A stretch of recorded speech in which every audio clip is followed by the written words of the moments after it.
Hey, good morning, everybody. It's Batjack JW coming to you this morning. Having some coffee here. Gotta make sure you take your vitamins every day, especially during the winter. You don't want to get sick. I spent one winter where I literally got sick back to back. It was definitely not funny. I luckily at the time I was in between jobs. Well, that's a nice and calm way to say it. I was unemployed.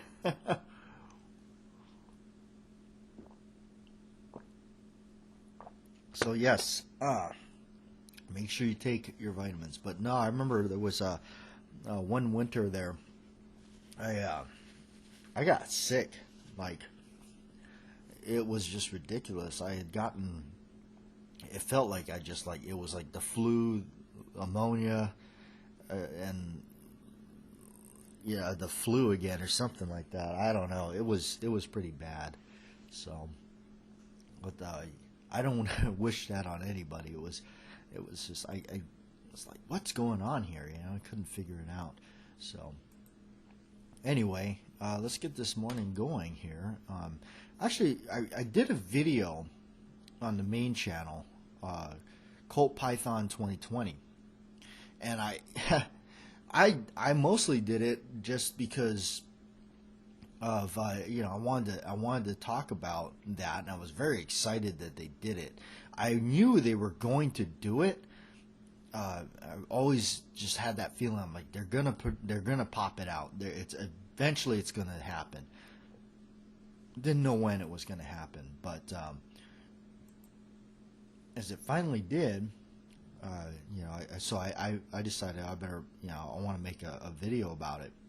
I didn't realize that so many people would have clicked on the video, and with my channel, being one of the smaller channels of the community here, which I like being one of the smaller channels of the community, we just, we have us, there's a bunch of us, and we have all the same kind of all the same usual dudes that watch our videos. It's like me and Trees of Blowing, and you got all these people, like that. Even when I started, you got Ed USAF, which unfortunately passed away on us. But his channel's still there. It's like this is the small community we have. We have I Carry One, my buddy Steven over there at Hops and Lead, PR veteran. Even though I haven't seen any videos from him. Mr. Holster, of course, Muzzle Blast, my good buddy Gun Enthusiast. I mean, I couldn't name them all if I tried, but this is it. This is us. This is this community we have. Hey, Lead 8541, if you're listening, where's that bacon video, man? So, all right, and I also, I remember when I first started doing this stuff, 504 Dirt Dart. He was a dude that was coming around and he was gathering up some of our videos, our clips that we would do, and a lot of us had, if just a handful of people watching, and he would take a small clip of our video and throw it in a collage of his Friday Fix videos, and I got a lot of, a lot of us got, a really good, recognition from that. A lot of people, hey, let's check these guys out, and then all of a sudden here we are. We're in this little community here that we got, and everybody watches our stuff, and we watch each other's stuff and see what's going on. And it's amazing because a lot of us have become friends without even meeting one another. So that's really just absolutely really cool to me. So. And I wanted to thank everybody because I had no thoughts that this Batjack JW project would hit anything that it has. I've got a video of that 629 snub nose 44 Magnum that I just sat up on my friend's property with a tripod and shot the thing. It's a 3-minute video. and somehow it's got over 1 million views. No idea how that happened or what. I guess people enjoy the content, so it makes me happy that people enjoy it. So it's always a good thing. But anyway, I did this video, on the Colt Python, the 2020, and I wanted to just really put my 2 cents into it, and I've always, for me, coming up and purchasing stuff and wanting to build somewhat of a collection, I wanted to buy a lot of this stuff because of the nostalgic feeling. It was like, why would I want a high power? Well, it's nostalgic. It's cool. It's the history on it. It's just think. It's John Browning's final design, and quite frankly, one of the best 9mm pistols out there, I think. It's really awesome. It's really cool. I love these kind of things with a soul to them. They were built with craftsmanship. They just have a body to them that definitely cannot be matched again. So that's why I love things like revolvers and 1911s and high powers and stuff like that. I love those old things. They just have such a history and a soul to them, especially like a single action revolver. But when it comes to those, like, I choose to purchase Cimarrons because the Colts are well out of reach. They're just so expensive. They're high up there in price, so they tend to be out of reach for people like me and whatnot. Now every now and then you get lucky and you can grab something that maybe at a show or something that may have not have cost so much. You are able to scoop it up for a decent price. That's usually how I get some of my higher end, fancier stuff. I usually either bargain with the person or learned how to wheel and deal over the time. Learned the little tricks you can do, they can attempt to do. But comes to that wheeling and dealing, the best one that really is the walk away. Because think about it. Sure, I'm sure somebody with deeper pockets that kind of money is nothing to them, they'll purchase it, but whatever. But I have no problems with walking away and saving my money. So yeah, and a lot of that's helped me out through the times of doing this. But the Python, I was very fortunate and lucky when I picked up mine. Did not pay the prices that are what they're asking today. I wouldn't have. When I bought mine, and it was told to me at the time too, like this will be this gun will go up there in value, like it'll double what you paid for it. I said, yeah, right. No, but what I paid for it at the time, even at the time, I felt was a bit high, but it was an opportunity that I had to be able to purchase it, but I laughed. I said, no way, who would pay that much for a pistol?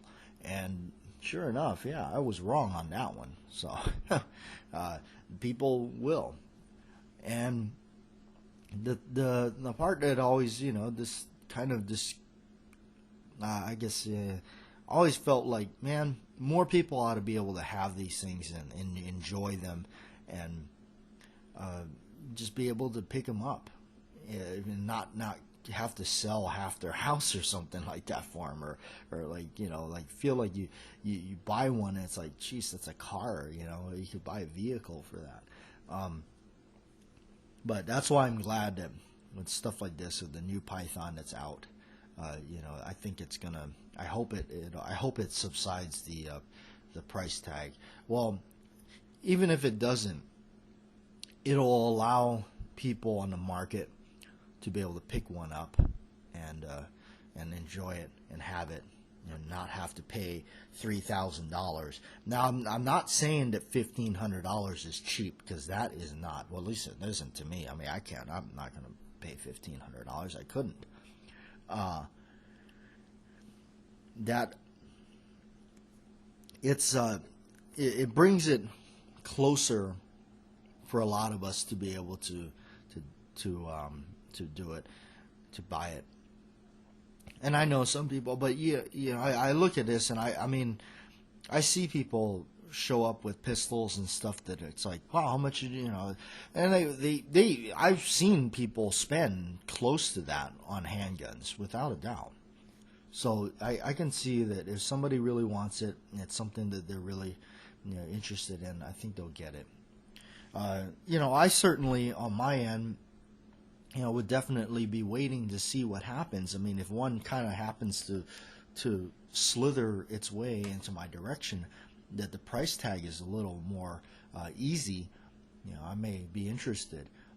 I'm kind of curious when people like when those online companies like such as Bud's Gun Shop or Cheaper Than Dirt wind up getting these things and what they're going to go for, because like we talked about it, Colt's doing that weird thing where they want people to be like dealers with them and carrying X amount of money with their products and stuff. It really is going to put a dampener on a lot of the individual owned shops around. I just don't think they're going to be able to have that kind of inventory, that kind of money tied up in just one brand of product. So I think that's what's going to that could hurt that. But I'm curious to see what happens. I did notice, like, if you use I've kind of witnessed this firsthand when I was buying a Model 29 out here way back when I first moved out here. Even the fella that sold it to me, it's an old vintage one. He even said, well, I asked, I kind of, I was almost kind of wondering why his price was as low as it was when I was quoted higher prices than that.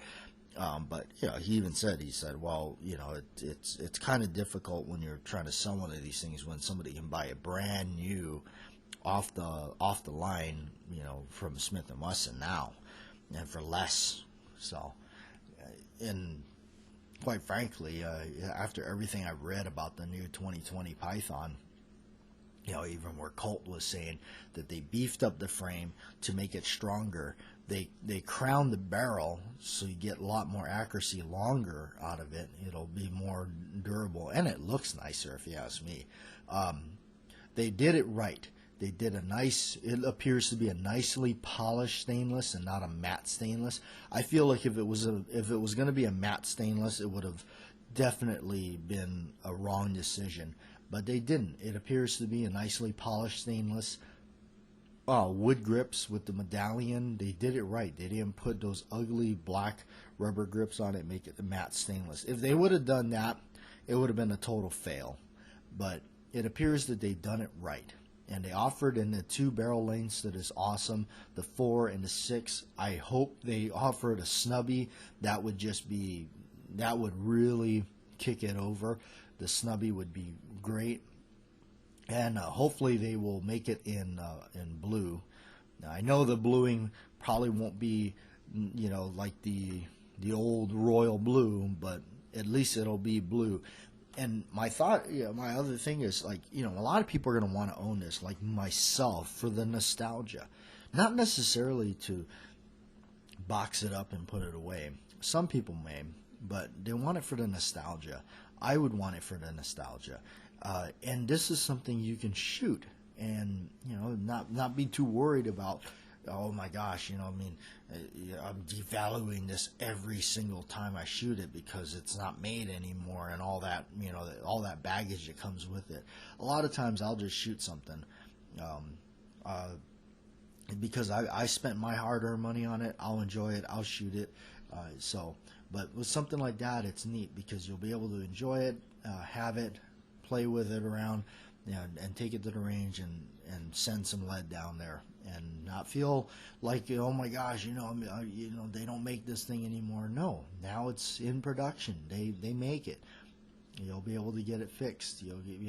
And when I saw the video of Ken Hackathorn actually messing around with it, and he was talking about the action on it, and he says, wow, that action is really smooth, like it should be. In fact, he said it was better than the old vintage ones, which is interesting. And now he's right though. The old vintage pythons, the double action trigger pull was actually kind of horrendous, especially compared to a Smith and Wesson. Like he was saying, and I always never knew how to explain it, but he explained it exactly the way it is. It stacks on you. It gets tougher the further back you pull the trigger on double action mode. It does, and he's absolutely right, and that's because of the design of the action inside. And I've heard from Colt that they actually redid the internal workings of the thing. They eliminated pieces that were, it's funny as like all these people tell me, the Colt Python, best revolver ever made. Have you ever taken one apart? Because I've taken them apart for any Colt revolver for that matter, and there's a lot of weird small little itty bitty pieces in there that are like as thin as a cutout from a soda can. It really is. So it's kind of strange, and I've always, when I compared that to a Smith & Wesson, I'm a Smith & Wesson revolver guy. When it comes to revolvers, double actions, I'm a Smith guy. So, but anyway, I wanted to, kind of talk about that Python because it's great. I can't believe they really did it. It's finally out there. It gives people an opportunity to purchase it for the nostalgia, like most people want to get it for, and especially with the popularity of the TV show that everybody likes, the Zombie Dead video TV show. You can tell I never watched it, but I heard heard it over the times that character carries it. Walking Dead, that's what it is. Walking Dead.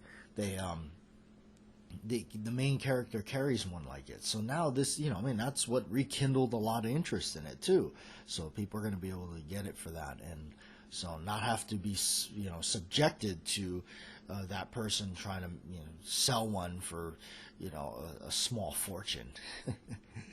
Now somebody can, easily perhaps maybe go through their collection like I do a lot and just grab a bunch of stuff that they say, well, you know what, this has lost its luster for me. It was cool when I got it and I had my fun with it. Now it's time to turn it away and sell it off. And I do that with quite a lot of my stuff. That's how I keep buying new stuff. I just go, okay, well, I've enjoyed it. I've had it. I made a video with it. I like it, but now it's time to sell it. And off it goes, and I get something new. Perhaps maybe, okay, got this nice, gun for a while, and it was really nice. It was something I really looked forward for. Now that I got it, had it, played with it, shot it, off it goes. Now I got a commercial model. So anyway, but yeah, it's easy to sell off a couple of those things, alleviate that price tag of $1,500 a little bit, make it a little bit more affordable. Now you can justify it and say, okay, well, if it's in the $600 to $700 range, that's about your average price for a lot of your I don't know, modern polymer wonder guns. So and you can go forward from there. Anyway, just kind of a random offhand chatting with you guys this morning. I'm Bat Jack JW. Thanks for listening.